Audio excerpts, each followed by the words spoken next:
नमस्कार, आप सभी का स्वागत है। इंदुमती विदर्भ की राजकुमारी थी और उसकी कहानी कालिदास के रघुवंश में अमर है। इंदुमती ने अज से शादी की और वह रामायण में राम के पिता दशरथ के माता पिता थे। इस प्रकार वह श्री राम के दादा दादी हुए थे। इंदुमती विदर्भ के राजा भोज की बहन थी। राजा भोगा ने इंदुमती को अपना जीवन साथी चुनने के लिए एक स्वयंवर का आयोजन किया। स्वयंवर विभिन्न क्षेत्रों के भावी दुल्हों की सभा में से एक उपयुक्त पति का चयन कर रहा है। इंदुमती हाथ में माला लेकर उस सभागृह में दाखिल हुई जहां राजकुमारी एकत्रित थीं। कई बहादुर और सुंदर राजकुमारियां इंदुमती से विवाह करने के लिए एकत्रित हुई थी। जैसे ही वह एक राजकुमार से दूसरे राजकुमार के पास गई, इंदुमती के दोस्त सुनंदा ने प्रत्येक की उपलब्धियों का वर्णन किया। वह एक राजकुमारी से दूसरे राजकुमार के पास जाती रही और उसके पास से गुजरते समय प्रत्येक का रंग पीला पड़ गया। अंत में इंदुमती ने इक्ष्वाकु वंश से अयोध्या के राजकुमार अज को चुना। विवाह धूमधाम से संपन्न हुआ। हालांकि जो राजकुमार बच्चे थे उन्होंने ईर्ष्या के कारण अजा पर हमला कर दिया।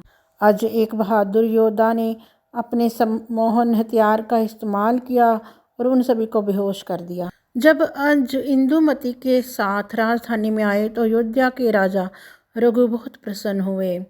कालांतर में राजा ने रीति के अनुसार राज्य की भागदौड़ अज को सौंप दी और वन में चले गए। अज और इंदुमती से एक पुत्र का जन्म हुआ। उसका नाम दशरथ रखा गया।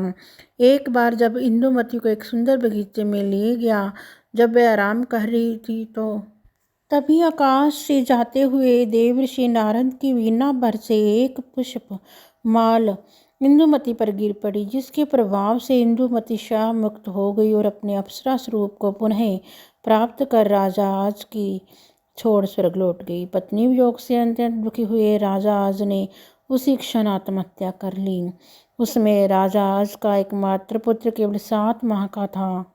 कौशलपुर के महामंत्री सुमंत्र थे और महर्षि वशिष्ठ राजगुरु थे।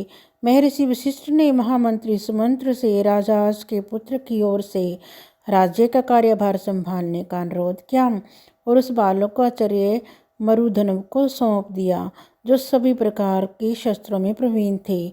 बालक का पोषण दिव्य नंदिनी गौ के दूध पर हुआ, जो माता सुरभि कामधेनु की पुत्री है। यही बालक कालांतर में कौशलपुर के अत्यंत प्रतापी राजा महाराज दशरथ के नाम से विख्यात हुए और 17 वर्ष की आयु में राज सिंहासन पर विराजमान हुए।